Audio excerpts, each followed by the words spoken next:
अपन मान का आपका क्या बोलते हैं आशीर्वाद। हाँ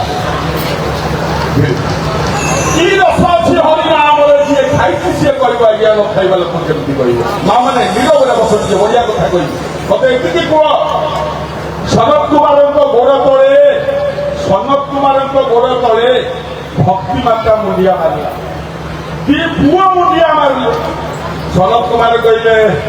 आयुष्मान भव चिरंजीवी बापा माँ मत कह जदि बापा गोड़ तले पुआ मुंडिया मार बापा आशीर्वाद कौन देवे देवे ना नहीं आशीर्वाद देवे ना कौन देवे बापा कहे आयुष्मान भव माने तो आयुष बढ़ी जाए जदि गुरु गोड़ तले छात्र मुंडिया मार स्टूडेंट टीचर गोड़ तले जदि मुंडिया मारा गुरु कौन कर जानते यशस्वी भव माने तोर जश कीर्ति बढ़। अच्छा ये थर माँ मैंने तुम्हें कह बाप गोड़ तले पुओ बाप गोड़ तले पुओ मुंडिया मारे बाप कह आयुष्मान भव गुरु गोड़ तले छात्र मुंडिया मारे गुरु कहे यशस्वी भव। अच्छा माँ जदि स्वामी गोड़ तले स्त्री मुंडिया आजिकल तो क्या मुंडिया मारते राखी लो माँ सब स्वामी बाबू मैंने अनेक वर्षे गोटे दिन कौ दिन आसो मो स्त्री नुआ लुगा गोटे मुंडिया लगे आम ओडा चले पटे चले कौन कर सावित्री व्रत आम तो पटे चले जदि स्वामी गोड़ तले स्त्री मुंडिया मार तो स्वामी कल्याण कौन कर भावी कौन कर स्वामी कौन कर सौभाग्यवती अह्य सुलक्षणी है सात पुअर माँ किंतु मन रख स्वामी यही जो आशीर्वाद गुड़ाक स्त्री को दब एगुड़ाक भूल आशीर्वाद कहीं कहल स्वामी कह सौभाग्यवती है आज्ञा देखो स्वामी जो आशीर्वाद देला अधा भाग स्वामी आगे नहीं मु मो स्त्री को आशीर्वाद देवी सौभाग्यवती मुझे सीना भाग्यवती हम स्वामी तो स्त्री को कह अह्य सुलक्षणी अधा भाग पर सीना तू अह्य हम सुलक्षणी स्वामी कह सात पुअर माँ होते मुझे सीना सातटा पुओ हम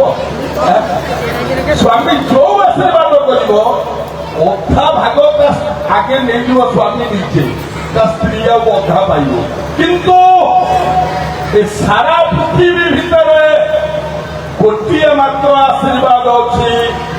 जो आशीर्वाद स्वामी जदि स्त्री को दब ए स्वामी भाग नथब खाली स्त्री मंगल हम से आशीर्वाद कौन मुझे पचारि 7 दिन जो दिन सर उत्तर देवी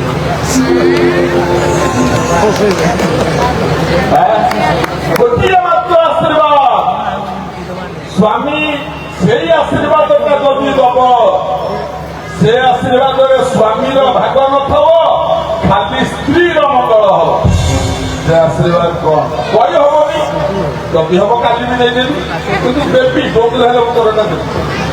उत्तरटा मुझे मानू कहली जी माँ मैंने मोर अच्छ जी बापा मैंने अच्छ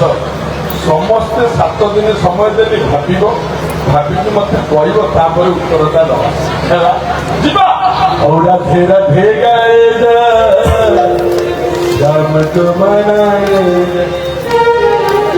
भावलिन साउंड बना भावलिन सुबह नहीं बड़ा अरे सुबह नहीं ना भावलिन का बड़ा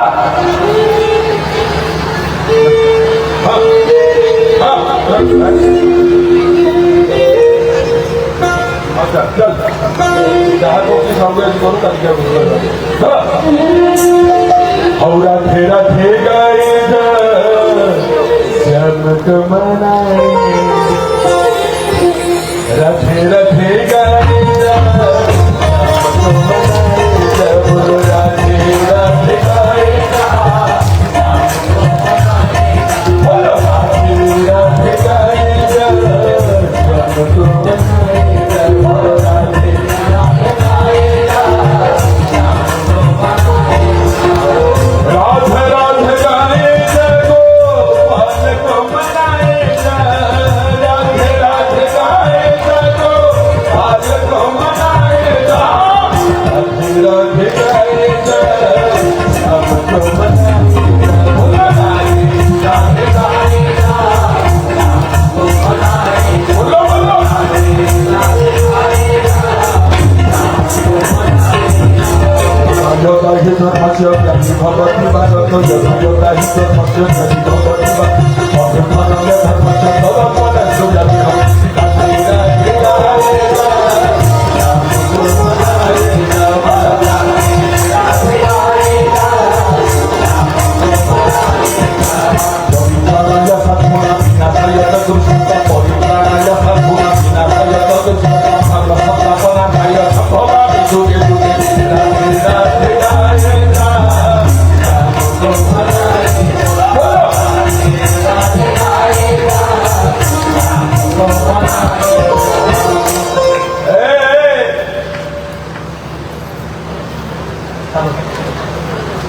भक्ति माता दी पुओ समस्त बसिଛନ୍ତି ସନତ କୁମାର ଆରମ୍ଭ କଲେ କହିଲେ ଗୋଟିଏ କଥା ମୁଁ ଆରମ୍ଭ କରୁଛି ଏ କଥା ସରିବ ସିଏ ମୁକ୍ତି ହେଇଯିବେ ତମେ ବି ମୁକ୍ତି ହେଇଯିବ କଣ ଭାଗବତ ମହାତ୍ମ୍ୟ ନାରଦ ମୁନି କହିଲେ ସନତ କୁମାରଜୀ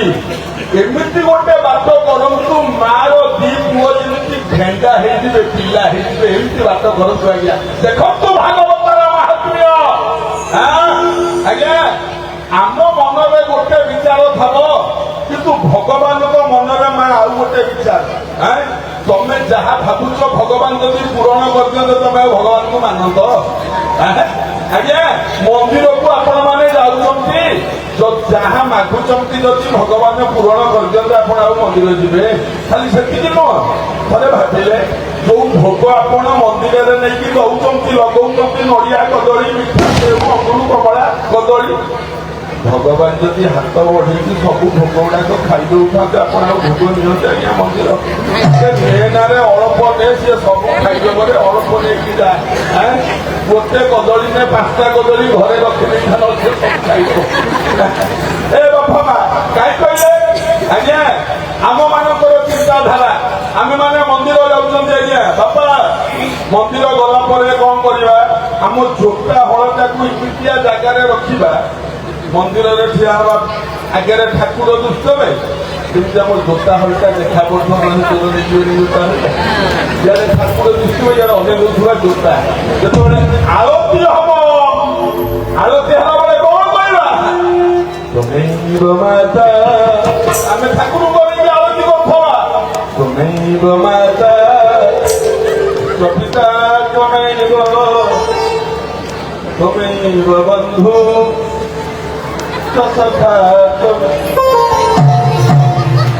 ମାନେ ଠାକୁର ତମେ ମୋ ମା ଆଉ ବାପା କି ଆମ ଚିନ୍ତାଧାରା ସେଇଥିରେ କହିବା ଠାକୁର ବାପା ଆମ ଡାକ ଶୁଣୁନାହାନ୍ତି ଏଇଥିରେ କହିବା ବାପା ମା ବାସ୍ତବରେ ମନେ ରଖ ଭଗବାନଙ୍କୁ ଡାକିବା ପାଇଁ ମନ୍ଦିର ଯିବା ଆବଶ୍ୟକ ନାହିଁ ଆଜ୍ଞା ଭଗବାନଙ୍କୁ ଭଲ ପାଇବା ପାଇଁ ଘରେ ବସିକି ବି ଭଲ ପାଇପାରିବେ କିନ୍ତୁ ମନ୍ଦିର ଗଲେ ଆମ ଆତ୍ମା ଶୁଦ୍ଧି ହେଇଥାଏ ଆମ ଆତ୍ମା ପବିତ୍ର ହେଇଥାଏ ମନ ପବିତ୍ର ହେଇଥାଏ ମନ୍ଦିର ଗଲେ ସେଇଥିପାଇଁ ଆମେ ମନ୍ଦିର ଯାଆନ୍ତୁ ଆଜ୍ଞା ତ ସନତ କୁମାର ବି ଯିଏ ଆରମ୍ଭ କଲେ କହିଲେ ଶୁଣ ମୁଁ ଗୋଟେ କଥା ଆରମ୍ଭ କରୁଛି ଏ କଥା ସରିବ ଦି ପୁଅ ଭେଣ୍ଡିଆ ହେଇଯିବେ ତମେ ସମସ୍ତେ ମୁକ୍ତି ପାଇଯିବ କେମିତି କଣ ଆରମ୍ଭ କଲେ କହିଲେ ଶୁଣ ମନ ଦେଇକି ଗଙ୍ଗା ନଦୀ କୂଳରେ ଜଣେ ପଣ୍ଡିତ ବିଖ୍ୟାତ ବ୍ରାହ୍ମଣ ଥିଲେ ତାଙ୍କ ନାଁ ଇଏ ଭାଗବତର ମାହାତ୍ମ୍ୟ ଚାଲିଛି ଆଜ୍ଞା ତାଙ୍କ ନାଁ ଆତ୍ମଦେବ ମନ ଦେଇକି ଶୁଣ ଅନ୍ୟ ମନସ୍କ ହୁଅନ୍ତୁ ତାଙ୍କ ନାଁ ଆତ୍ମଦେବ ଜଣେ ବ୍ରାହ୍ମଣ ଅନ୍ୟ ମନସ୍କ ନାହିଁ ଧୀରେ ମା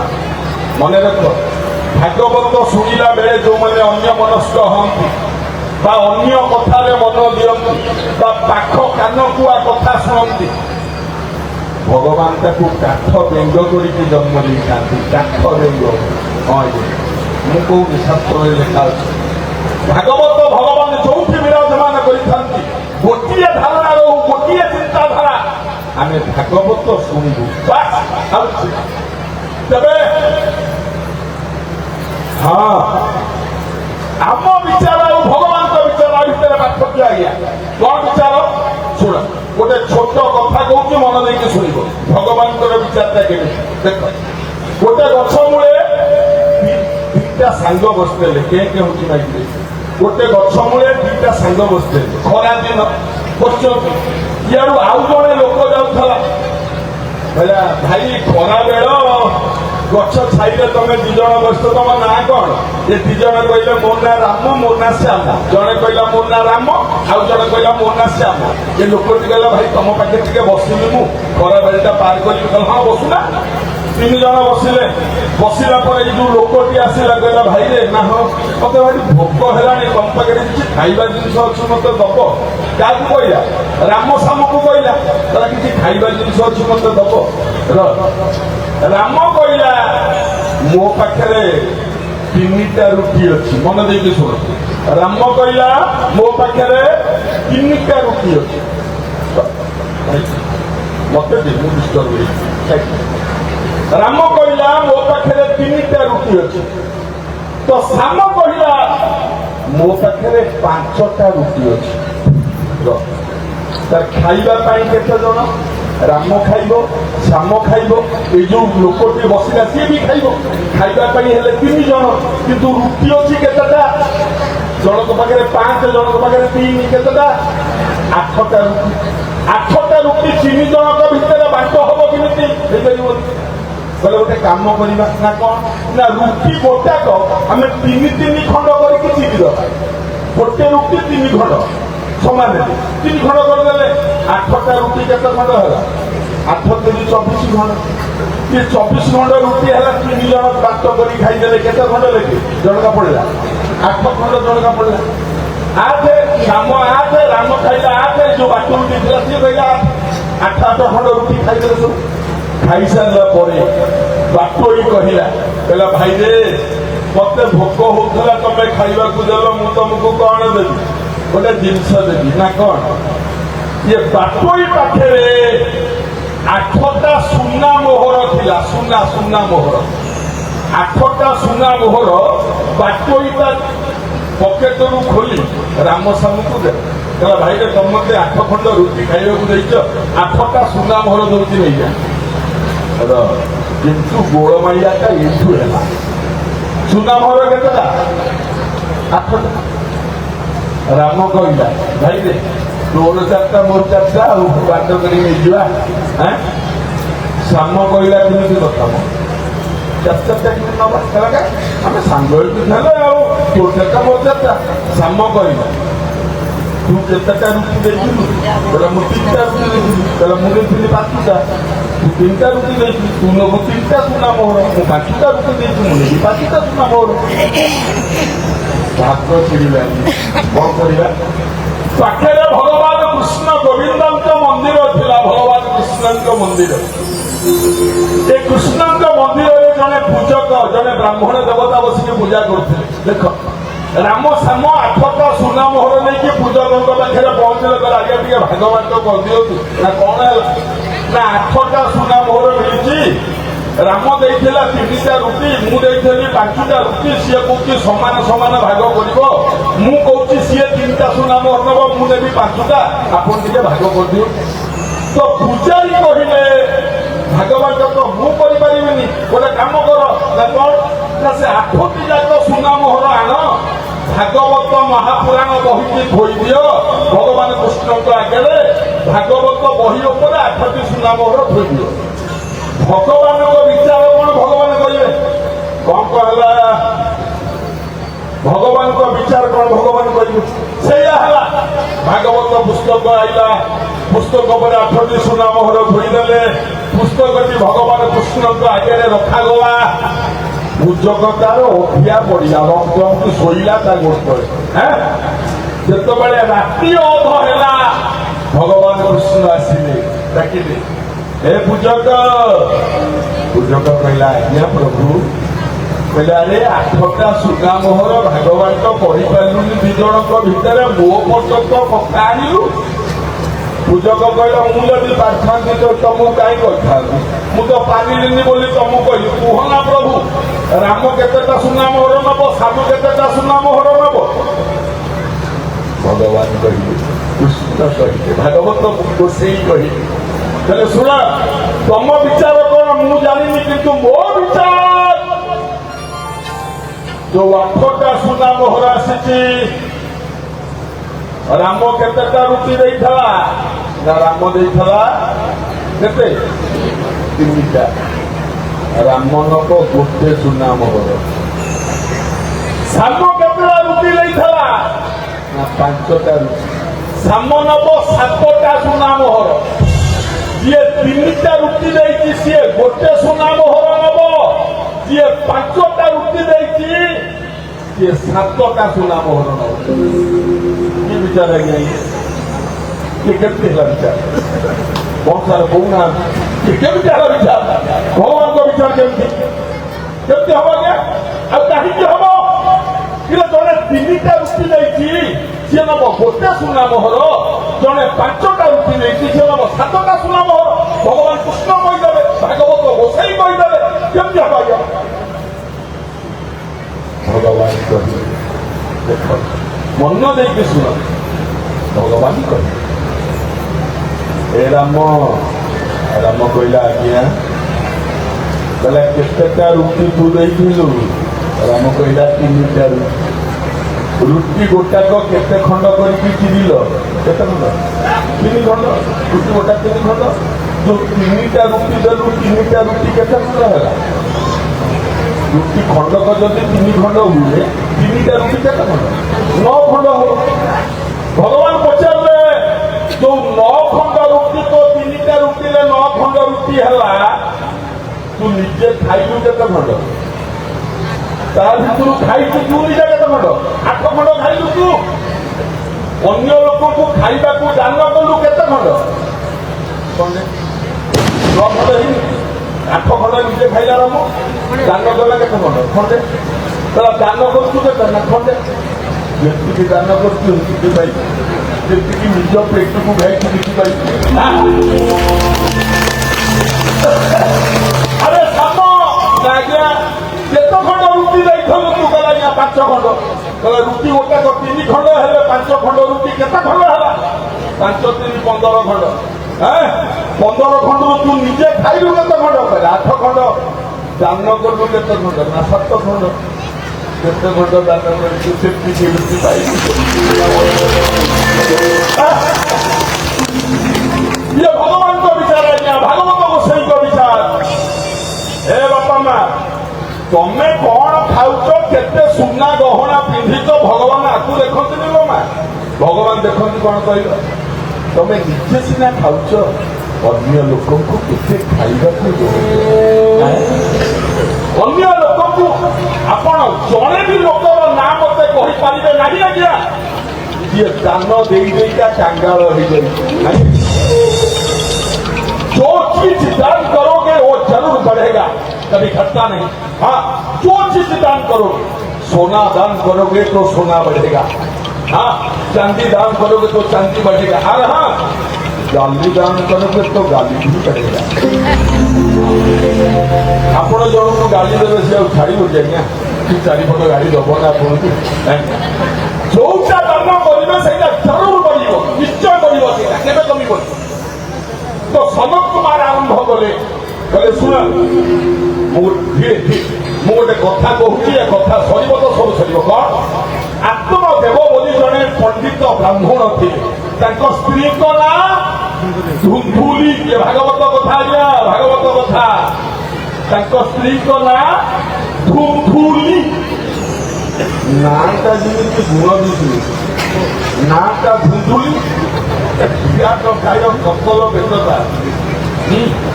ଆଉ ସତତା ଜୀବନରେ ଜମା କରିବନି। ଖାଲି ମିଛ କୁହେ ଯେ ଧୁନ୍ଦୁଲି ହୁଏ, ଖାଲି ମିଛ ନୁହଁ ମା,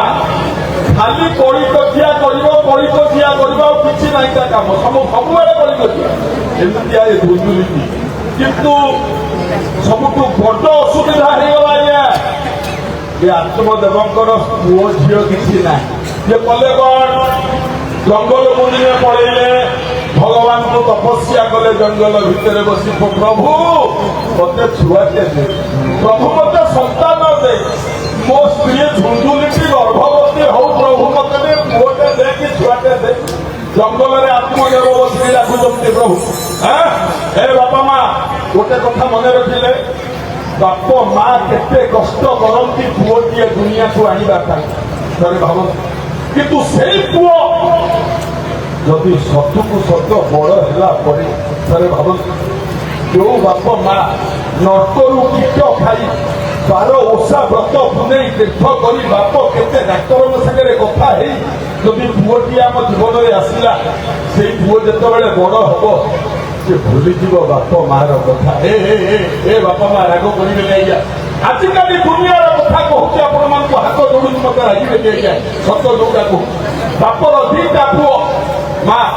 ଦି ପୁଅ ଯେତେବେଳେ ବଡ ହେବେ, ବାହାସାହା ହେବେ, ଆମେ ଭିନ୍ନେ ହବା, ମାନେ ବଟୁଆରା ହବ। ଦି ଭାଇଙ୍କ ଭିତରେ ବଟୁଆରା କେମିତି ହବ?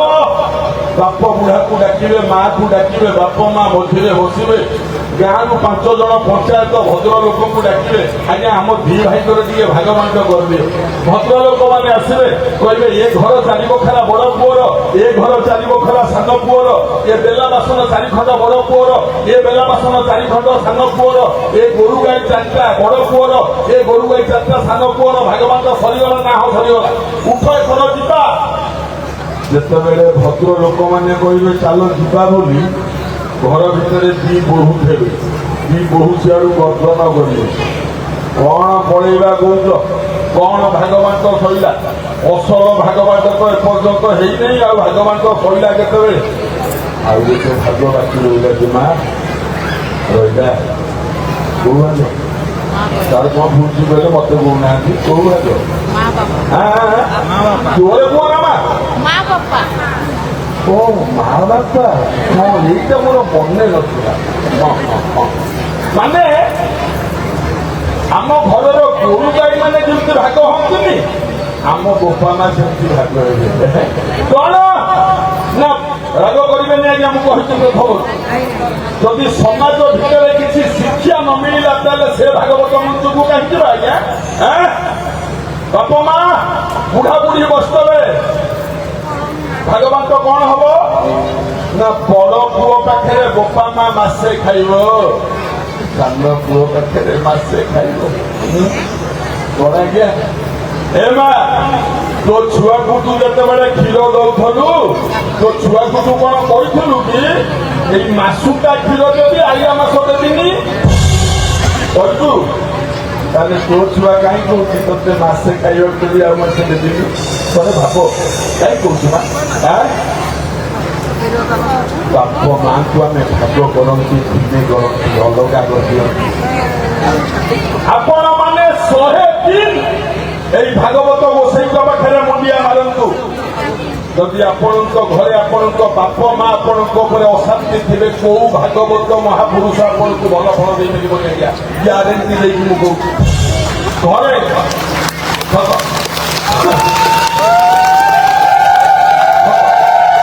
ଯଦି ବାପ ମା ଖୁସି,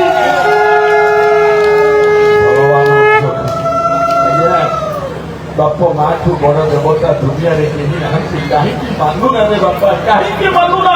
ଏ ବାପ ମା, ମୁଁ କାହାରି କଥା କହୁନି ଆଜ୍ଞା, ଟିକେ ନିରବରେ ରହିବ। ଏ ମା ଟିକେ କାହାରି କଥା କହୁନି ଆଜ୍ଞା, ଗୋଟିଏ କଥା ଆପଣ ମାନଙ୍କୁ କହୁଛି, ବାପା ମାଠୁ ବଡ କେହି ନାହିଁ। ମୁଁ ମୋ କଥା କହୁଛି ଆଜ୍ଞା, ଆଜି ପ୍ରଥମ ଦିନ ଟିକେ ମୋ କଥା କହୁଛି, ମନ ଦେଇକି ଶୁଣ। ମୁଁ 3 ମାସ 4 ମାସ ବାହାରେ ବୁଲୁଥାଏ, ଗୋଟେ ଦିନ ପାଇଁ ଘରକୁ ଯାଏ। ଯୋଉଦିନ ମୁଁ ଘରକୁ ଯିବି, ମୋ ସ୍ତ୍ରୀ 6 ତରକାରୀ 9 ଭଜା କରିଥିବ, ମୋ ସ୍ୱାମୀ ଆସିଲେ ଖାଇବି, କିନ୍ତୁ ମୋ ମା ଶାଗ ଟିକେ ଭାଜି ପଖାଳ ଦିଟା ଧରିକି ବସିଦବ ମୋ ପୁଅ ଆଜି ଆସିବ ଘରକୁ କହିଲେ ଯେତେବେଳେ ମୁଁ ଦୁଆର ମୁହଁରେ ଓହ୍ଲେଇ ପଡିକି ଡାକଟେ ଛାଡ଼ିବି ମା ଲୋ ମୋ ମା ଛୋଟି ହେଇଗଲାଣି ଆଉ ଚାଲି ପାରୁନି ମୁଣ୍ଡ ବାଳ ଗୁଡାକ ଫୁରଫୁରୁ ହଉଛି ଝୋଟ ଭଳିଆ ମା ଲୋ ଦୁଆର ମୁହଁରେ ଡାକଟେ ଛାଡ଼ିବି ପଖାଳ ବେଲାଟେ ଧରି ଶାଗ ଟିକେ ଭାଜିକି ବସିଦବ ମୋ ମା ମୋ ପୁଅ ଆସିଲେ ଖାଇବ ଦୁଆର ମୁହଁରେ ଠିଆ ହେବି ଯେତେବେଳେ ମୋ ସ୍ତ୍ରୀ ଆଗ କହିବ ତମ ପସନ୍ଦ ଆଇଟମ କରୁଛି ଆସ ଖାଇବ କିନ୍ତୁ ମୁଁ କହିବି ଘୁଞ୍ଚିଯା ମୋ ମା କାହିଁକି ହବ ବାରିପଟରେ 3 ମାସ ହେଲା ଦେଖିନି ମୋ ମାକୁ ଦଉନି ମା ମୋ ମା ତ ବୁଢୀ ହେଇଗଲାଣି ନା ଏମିତି ଖୁଟା ଭଳିଆ ବସିଦବ ସତ କହୁଛି ଆପଣଙ୍କ ପାଖରେ ମୁଁ ତା ପଛ ବାଟେ ବୁଲିଯିବି ତା ପଛପଟ କାନ୍ଧକୁ ଧରିକି ଏମିତି ଓହଳି ପଡିକି ଟିକେ ଦୋଳି ଖେଳିବି ମା ଲୋ ଏ ମା ମୋ ମା ମୋ ହାତକୁ ଏମିତି ଧରିଥବ ଏ ବାପା ହେଇ ସତ କହୁଛି ବହୁତ କଥା ଏମିତି ଧରିଥବ ମୁଁ ପଟେ ପଚାରେ ମା ଲୋ ତୁ ତ ଏଡେ କୁଣ୍ଡିଟେ ବୁଢୀ ମଣିଷଟେ ମୁଁ ତ ପୁଅ ଏତେ ବଡ ଡେଙ୍ଗା ଏଡେ ବଡ ମଣିଷ ତୋ ଉପରେ ନଦୀ ହଉଛି ମା ତତେ କଷ୍ଟ ହଉଛି ମୁଁ ପଚାରେ ମୋ ମା କଣ କହି ଜାଣିଛ ମୋ ମା କହେ ପୁଅରେ ଗଛକୁ କଣ ଫଳ ଭାରି ଲାଗେ ଗଛକୁ ଫଳ ଭାରି ଲାଗେ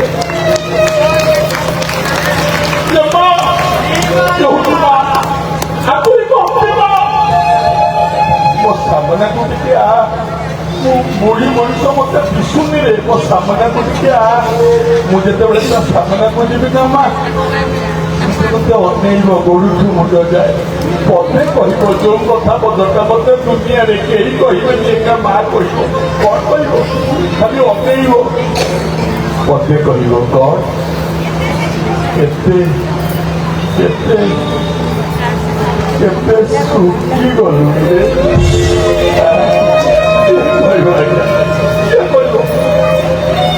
ଶୁଖି ଗଲୁଣି ରେ ମୁଁ ତ ନାହିଁ ତତେ ଖାଇବାକୁ କିଏ ଦବ ମୋ ଧନ କିଏ ହବ ମା ଭଳିଆ ତ ବସେ ଟିକେ ମୋ ପାଖରେ ମୁଁ ଦିଗୁଡା ଖୁଆଇଦେବି ଖାଇବୁ ମୋ ବାପା ଟିକେ ବସେ ମୁଁ ଯେତେବେଳେ ତା ସାମ୍ନାରେ ବସିବି ମୋ ଏଇଠୁ ଧରିବ କହିବ ଆଗର ମୋ ବାପାରେ ମୋ ଆଖି ଫୁଟି ଗଲାଣି ରେ ତତେ ଦେଖିଲି 3 ମାସ ହେଲା ମୁଁ ଆ କରିବି 4 ଗୁଣ୍ଟା ପଖାଳ ମୋ ପାଟିରେ ପୁରେଇ ଦବ ଶାଗ ଭଜା ଟିକେ ପାଟିରେ ପୁରେଇ ଦବ ମା ମତେ କହିଲୁ ଏଇ ପଖାଳ 4 ଗୁଣ୍ଟା ଶାଗ ଭଜା ପାଟିକୁ ଯୋଉ ସୁଆଦ ଲାଗିବ ମୋ ସ୍ତ୍ରୀ କରିଛି 6 ତରକାରୀ 9 ଭଜା ସେ ସୁଆଦ ଲାଗିବ କାହିଁକି ବୁଝୁନ ବାପ ମାଠୁ କିଏ ଅଛି ଦୁନିଆରେ ବଡ କିଏ ଅଛି ଦୁନିଆରେ ବଡ ବାବା ମୋ ସ୍ତ୍ରୀକୁ ଗର୍ଭବତୀ କରିଦିଅନ୍ତୁ ନା ଭଗବାନ ଏତିକି କହିକି ମାଗୁଛି ଆଜ୍ଞା କିଏ ଆତ୍ମଦେବ ମୋ ସ୍ତ୍ରୀ କେମିତି ପିଲାର ମା ହଉ ମୁଁ ପିଲାର ବାପା ହୁଏ ଆତ୍ମଦେବ ବ୍ରାହ୍ମଣ ମାଗୁଛନ୍ତି ଆଜ୍ଞା ଭଗବାନଙ୍କର କୃପା ହେଲା ଜଣେ ସାଧୁ ତାଙ୍କୁ ଗୋଟିଏ ଫଳ ଦେଲେ ମନ ଦେଇକି ଶୁଣୁଛୁ ଆଜ୍ଞା ଭାଗବତ କଥା ଗୋଟିଏ ଫଳ ଦେଲେ କହିଲେ ଏଇ ଫଳଟି ଯିଏ ଖାଇବ ତା ଗର୍ଭରୁ ଗୋଟେ ପୁଣ୍ୟବାନ ପୁଅ ଜନ୍ମ ହବ ଫଳଟା ନେଇକି ଆଇଲେ କିଏ ବ୍ରାହ୍ମଣ ଆତ୍ମଦେବ ଘରକୁ ଆଇଲେ ଘରକୁ ଆସିଲା ପରେ ତାଙ୍କ ସ୍ତ୍ରୀକୁ ଡାକିଲେ ଏଇ ଫଳ ନେ ଏଇ ଫଳ ଦେଇଛନ୍ତି ନେ ଫଳଟି କହିଲା କଣ ନା ଫଳଟି ଖା ଖାଇଲା ପରେ ତୁ ଗର୍ଭବତୀ ହବୁ ତୁ ମା ହବୁ ମୁଁ ବାପା ହେବି ନେ ଫଳ ଖା ଇଏ ଧୁନ୍ଦୁଲି ତ ଗାଁ କଥା ମାନେନି ଫଳଟିକୁ ଧଇଲା ଫଳଟି ଯଦି ଖାଇବି ତ ମୁଁ ଗର୍ଭ ହେବି ଗର୍ଭ ହେଲା ପରେ ମୋ ପେଟ ବଢିବ ପେଟ ବଢିଲେ ମୁଁ ଅସୁନ୍ଦର ଦିଶିବି ପୁଣି ଜନ୍ମ କଲା ବେଳେ କଷ୍ଟ ହବ ମୋର କିଏ ଏତେ ବାଧା କରିବି ମୁଁ ତ ଫଳଟା ନ ଖାଇଲେ ଗଲା ଯେତେ ପରିଶ୍ରମ କରିକି ସ୍ୱାମୀ ଫଳ ଆଣିକି ଦେଲା ସ୍ତ୍ରୀ କହିଲା ମୁଁ ଗର୍ଭବତୀ ହେଇଯିବି ଅସୁନ୍ଦରୀ ହେଇଯିବି ଫଳଟାକୁ କଲା କଣ ତାଙ୍କ ଘରେ ଗୋଟିଏ ଗୋମାତା ଥିଲା ଗାଈଟିଏ ଥିଲା ତାଙ୍କ ଘରେ ସେ ଧୁନ୍ଦୁଲି କଣ କଲା ଫଳଟିକୁ ଆଣିକି ତା ଗୋମାତାକୁ ଗାଈକୁ ଖୁଆଇଦେଲା ସିଏ କହିଦେଲା ଆରେ 10 ମାସ ଗଲେ ତ ମୋ ସ୍ୱାମୀ କହିବ ମୋର ଛୁଆ କାହିଁକି ହେଲାନି ବୋଲି କଲା କଣ ଯେ ଧୁନ୍ଦୁଲିର ଗୋଟେ ଭଉଣୀ ଥିଲା ତା ଭଉଣୀ ଗର୍ଭବତୀ ଥିଲା ତା ଭଉଣୀ କି କହିଲା ତତେ ମୁଁ ଟଙ୍କା ଦେବି ତୋ ଗର୍ଭରୁ ଯୋଉ ଛୁଆଟା ହବ ସେଟା ତୁ ମତେ ଦେଇଦବୁ ମୁଁ ଗର୍ଭରେ ନ ଧରିକି ମା ହେଇଛି ଆଉ ମିଛରେ ପେଟ ବଢିବାର ଅଭିନୟ କଲା ମିଛରେ କହିଲା ମୁଁ ଗର୍ଭବତୀ ଅଛି ସ୍ୱାମୀ ଜାଣିଲା ମୋ ସ୍ତ୍ରୀ ଗର୍ଭବତୀ ଅଛି ଏଣେ ତା ଭଉଣୀ ଗର୍ଭ ବଢୁଛି ଏଣେ ଇଏ ମିଛରେ କହୁଛି ମୋ ଗର୍ଭ ବଢୁଛି ଯେତେବେଳେ 10 ମାସ ପୁରିଲା ତା ଭଉଣୀର ଯୋଉଦିନ ପୁଅଟିଏ ଜନ୍ମ ହେଲା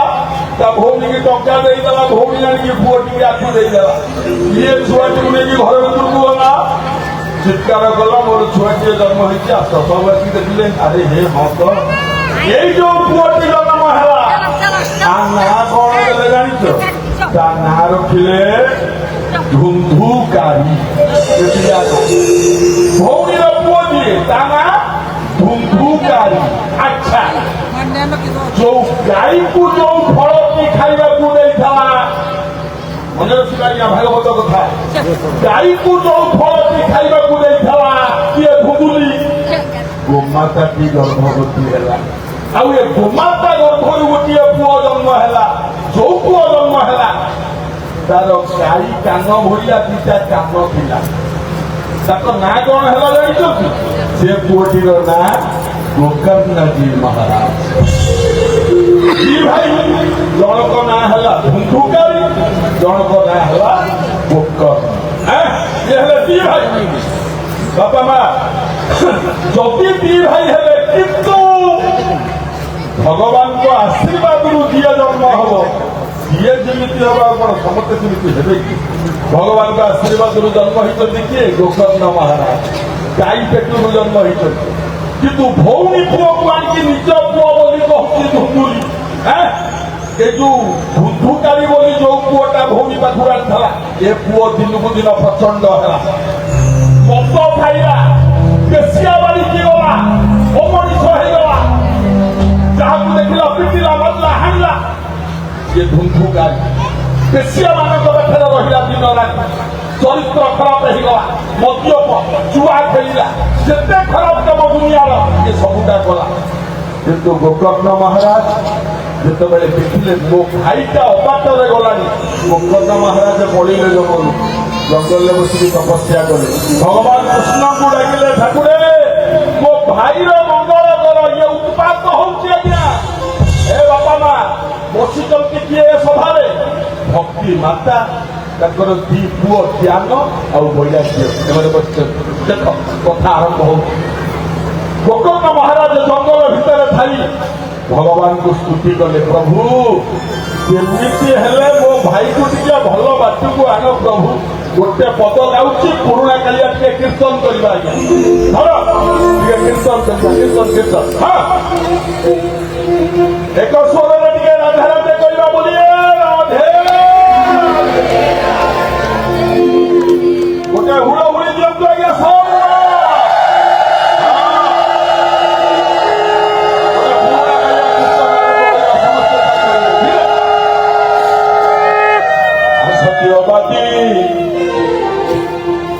ସତ୍ୟବାଦୀ ସାଉଣ୍ଡ ବଢାରେ ମୋ ସାଉଣ୍ଡ ଟିକେ ବଢା ବାପା ସତ୍ୟବାଦୀ ଗୋବିନ୍ଦ ରାଧା ମୋହନ ସତ୍ୟବାଦୀ ଗୋବିନ୍ଦ ରାଧା ସବୁଟା ସାଉଣ୍ଡ କମେଇ ଦେଲେ ବଢା ବଢା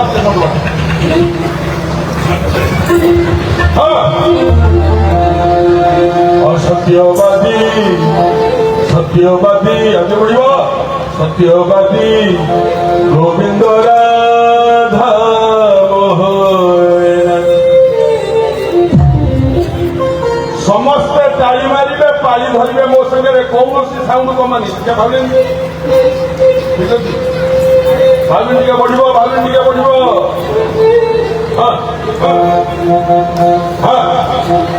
সত্যবাদী সত্যবাদী গোবিন্দ রাধা